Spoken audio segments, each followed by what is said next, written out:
Autobiography of Andrew Carnegie by Andrew Carnegie. Chapter 18. Problems of Labor. I should like to record here some of the labor disputes I have had to deal with, as these may point a moral to both capital and labor. The workers at the blast furnaces in our steel rail works once sent in a round robin stating that unless the firm gave them an advance of wages by Monday afternoon at 4 o'clock, they would leave the furnaces.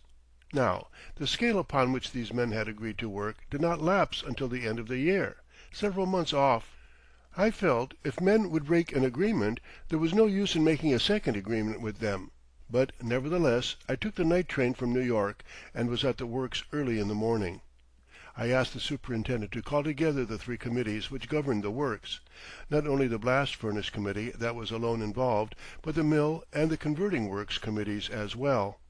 They appeared, and, of course, were received by me with great courtesy, not because it was good policy to be courteous, but because I have always enjoyed meeting our men. I am bound to say that the more I know of working men, the higher I rate their virtues. But it is with them as Barrie says with women, "Doubtless the Lord made a things weel, but he left some mighty queer kinks in women." They have their prejudices and red rags, which have to be respected, for the main root of trouble is ignorance, not hostility. The committee sat in a semicircle before me, all with their hats off, of course, as mine was also, and really there was the appearance of a model assembly. Addressing the chairman of the mill committee, I said, "Mr. Mackay," he was an old gentleman and wore spectacles, "have we an agreement with you covering the remainder of the year?"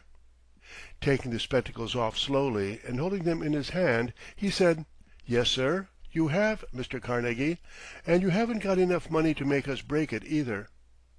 "There spoke the true American workman," I said. "I am proud of you." "Mr. Johnson," who was chairman of the Rail Converters Committee, "have we a similar agreement with you?" Mr. Johnson was a small, spare man. He spoke very deliberately.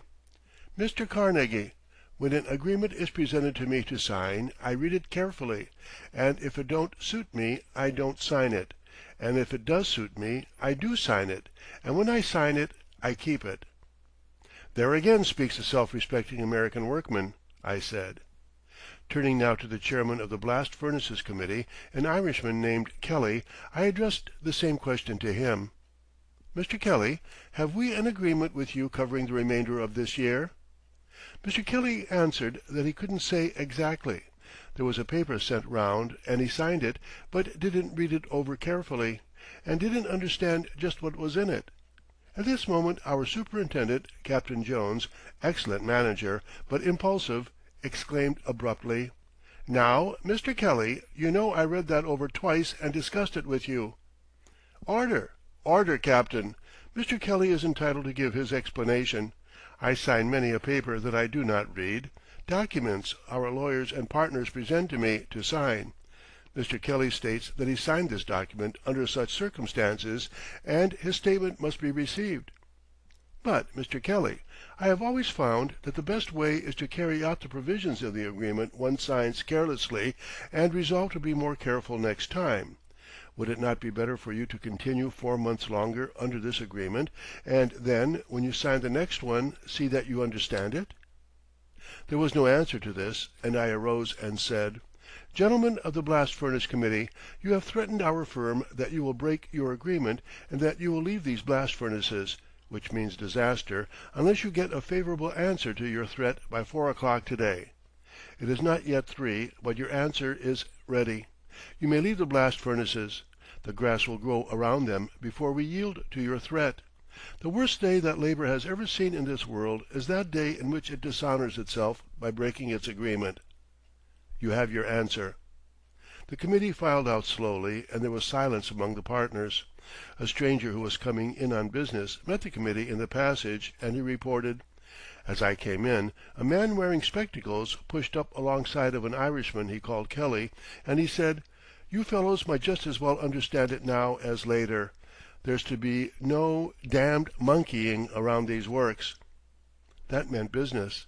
Later we heard from one of our clerks that took place at the furnaces.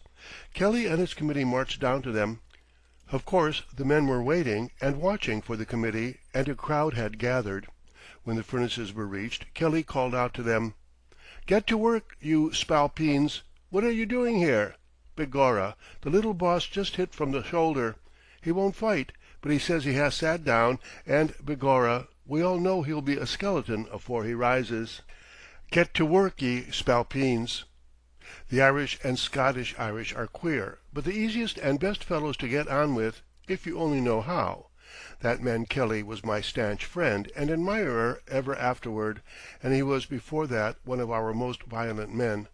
My experience is that you can always rely upon the great body of working men to do what is right, provided they have not taken up a position and promised their leaders to stand by them.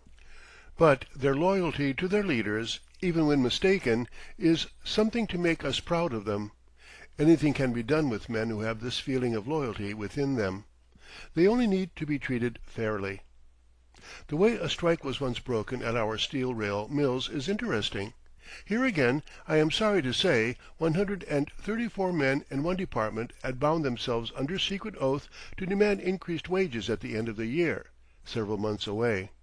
The new year proved very unfavorable for business, and other iron and steel manufacturers throughout the country had effected reductions in wages.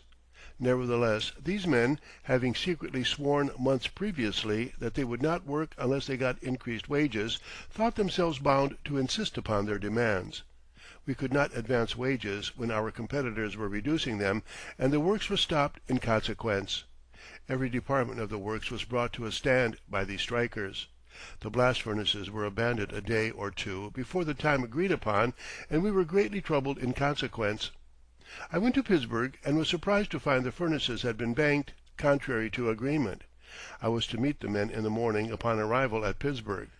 But a message was sent to me from the works stating that the men had left the furnaces and would meet me tomorrow.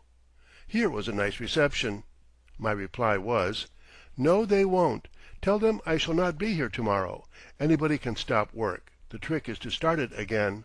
Some fine day these men will want the work started and will be looking around for somebody who can start them, and I will tell them then just what I do now, that the works will never start except upon a sliding scale based upon the prices we get for our products. That scale will last 3 years, and it will not be submitted by the men. They have submitted many scales to us. It is our turn now, and we are going to submit a scale to them.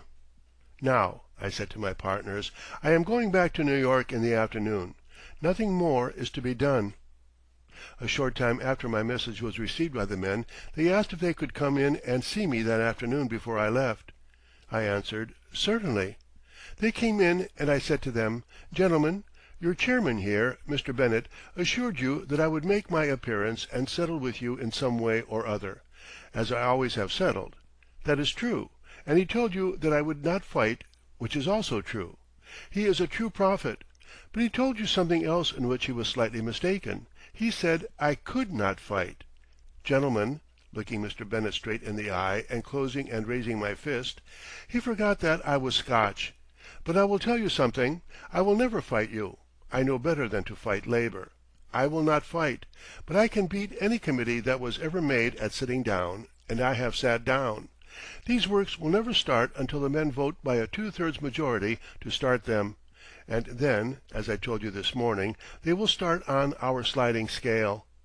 I have nothing more to say." They retired.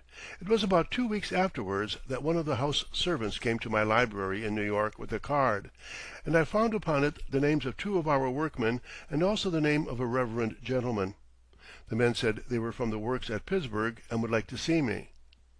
"Ask if either of these gentlemen belongs to the blast furnace workers who banked the furnaces contrary to agreement."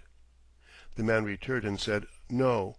I replied, "In that case, go down and tell them that I shall be pleased to have them come up." Of course they were received with genuine warmth and cordiality, and we sat and talked about New York for some time, this being their first visit. "Mr. Carnegie, we really came to talk about the trouble at the works," the minister said at last. "Oh, indeed," I answered. "Have the men voted?" "No," he said. My rejoinder was, "You will have to excuse me from entering upon that subject. I said I never would discuss it until they voted by a 2/3 majority to start the mills. Gentlemen, you have never seen New York. Let me take you out and show you Fifth Avenue and the Park, and we shall come back here to lunch at 1:30. This we did, talking about everything except the one thing that they wished to talk about. We had a good time, and I know they enjoyed their lunch. There is one great difference between the American working man and the foreigner. The American is a man. He sits down at lunch with people as if he were, as he generally is, a gentleman born. It is splendid. They returned to Pittsburgh, not another word having been said about the works. But the men soon voted, there were very few votes against starting, and I went again to Pittsburgh. I laid before the committee the scale under which they were to work. It was a sliding scale based on the price of the product. Such a scale really makes capital and labor partners, sharing prosperous and disastrous times together. Of course, it has a minimum, so that the men are always sure of living wages. As the men had seen these scales, it was necessary to go over them. The chairman said, "Mr. Carnegie, we will agree to everything. And now," he said hesitatingly, "we have one favor to ask of you, and we hope you will not refuse it." "Well, gentlemen, if it be reasonable, I shall surely grant it." "Well, it is this, that you permit the officers of the union to sign these papers for the men." "Why, certainly, gentlemen, with the greatest pleasure. And then I have a small favor to ask of you, which I hope you will not refuse, as I have granted yours. Just to please me, after the officers have signed, let every workman sign also for himself. You see, Mr. Bennett, this scale lasts for 3 years, and some man or body of men might dispute whether your president of the union had authority to bind them for so long. But if we have his signature also, there cannot be any misunderstanding." There was a pause. Then one man at his side whispered to Mr. Bennett, but I heard him perfectly, "By golly, the jig's up." So it was, but it was not by direct attack, but by a flank movement. Had I not allowed the Union officers to sign, they would have had a grievance and an excuse for war. As it was, having allowed them to do so, how could they refuse so simple a request as mine, that each free and independent American citizen should also sign for himself? My recollection is that, as a matter of fact, the officers of the Union never signed, but they may have done so. Why should they, if every man's signature was required? Besides this, the workmen, knowing that the Union could do nothing for them when the scale was adopted, neglected to pay dues, and the Union was deserted. We never heard of it again. That was in 1889. Now, 27 years later, the scale has never been changed. The men would not change it if they could. It works for their benefit, as I told them it would. Of all my services rendered to labor, the introduction of the sliding scale is chief. It is the solution of the capital and labor problem because it really makes them partners, alike in prosperity and adversity.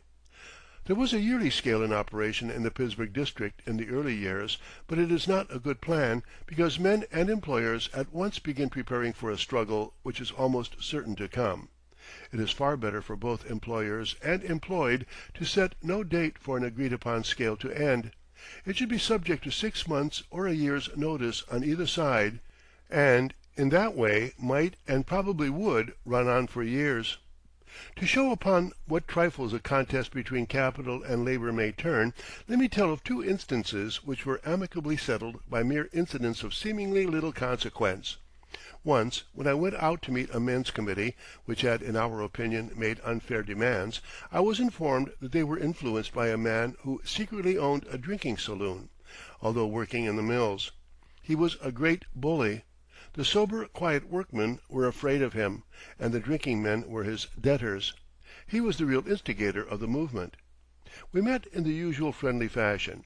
I was glad to see the men, many of whom I had long known and could call by name.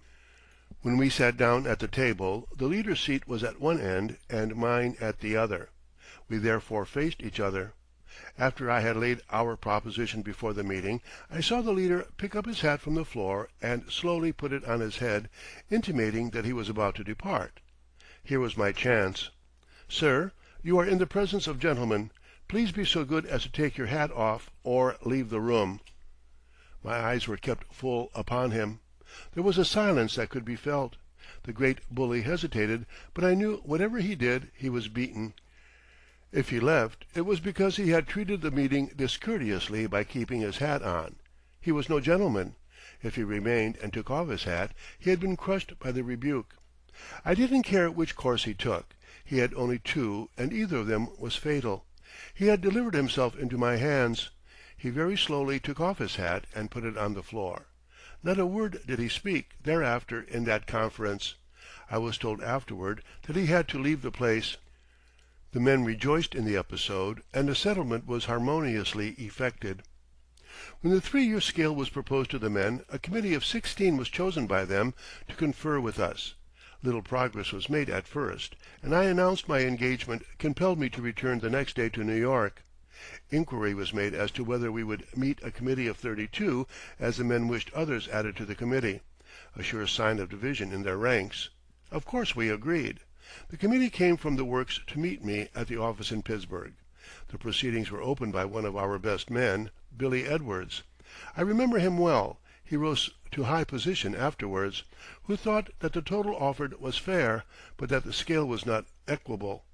Some departments were all right, others were not fairly dealt with. Most of the men were naturally of this opinion, but when they came to indicate the underpaid, there was a difference, as was to be expected. No two men in the different departments could agree. Billy began: "Mr. Carnegie, we agree that the total sum per ton to be paid is fair, but we think it is not properly distributed among us. Now, Mr. Carnegie, you take my job." "Order! Order!" I cried. "None of that, Billy. Mr. Carnegie takes no man's job. Taking another's job is an unpardonable offense among high-classed workmen." There was loud laughter, followed by applause and then more laughter. I laughed with them. We had scored on Billy.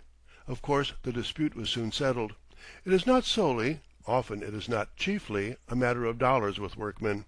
Appreciation, kind treatment, a fair deal, these are often the potent forces with the American workman.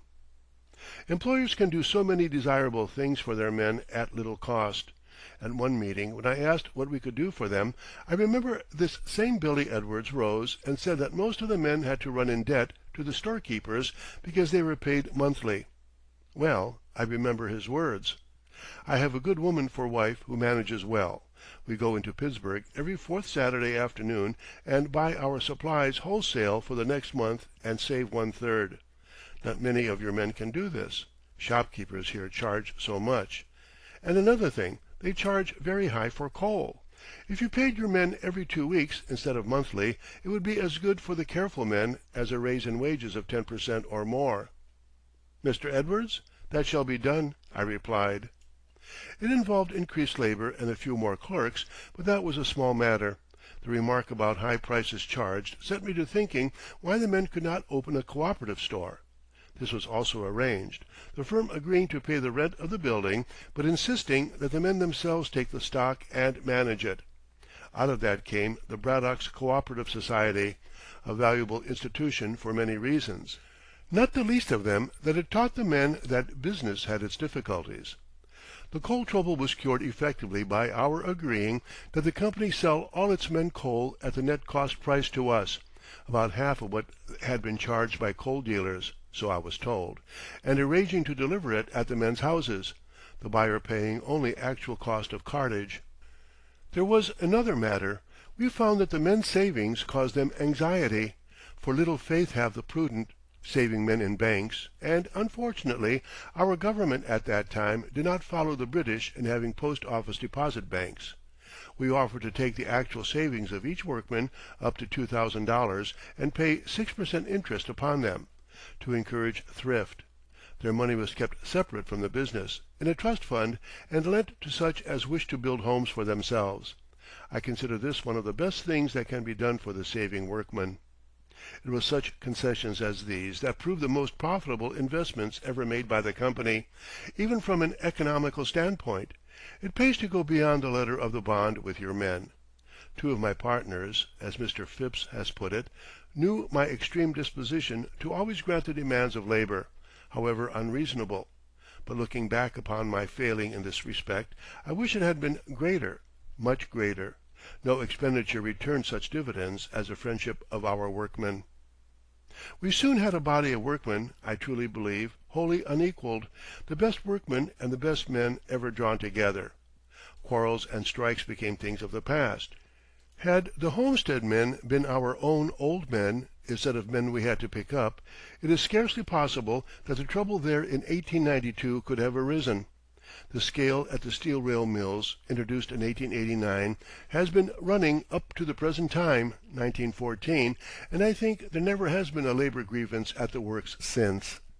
The men, as I have already stated, dissolved their own union because there was no use paying dues to a union when the men themselves had a 3 years' contract. Although their labor union is dissolved, another and a better one has taken its place, a cordial union between the employers and their men, the best union of all for both parties.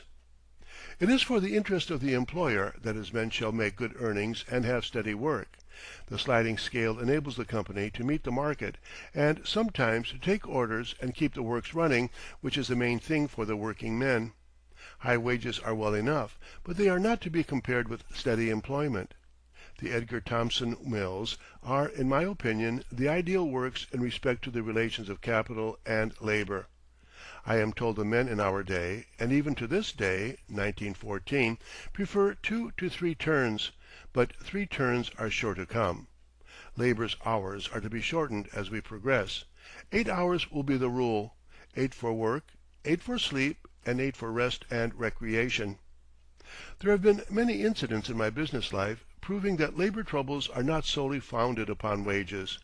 I believe the best preventive of quarrels to be recognition of and sincere interest in the men, satisfying them that you really care for them and that you rejoice in their success. This I can sincerely say, that I always enjoyed my conferences with our workmen, which were not always in regard to wages, and that the better I knew the men, the more I liked them.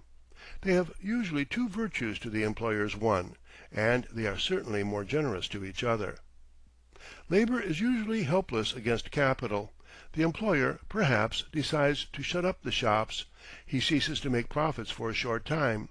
There is no change in his habits, food, clothing, pleasures, no agonizing fear of want. Contrast this with his workman whose lessening means of subsistence torment him.